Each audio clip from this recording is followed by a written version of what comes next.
សួស្តីបងប្អូនទាំងអស់គ្នាថ្ងៃនេះគឺខ្ញុំមកភ្នំគិរីរម្យហើយខ្ញុំថត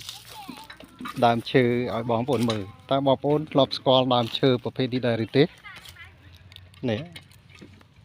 ដើមឈើនេះខ្ពស់ប្រហែលជាខ្ទង់20 ម៉ែត្របាទកម្ពស់វា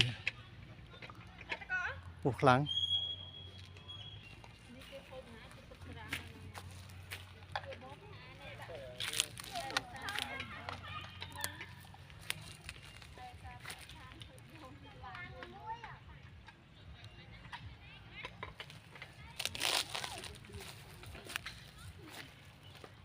នេះគេហៅថាដើមស្រល់បាទ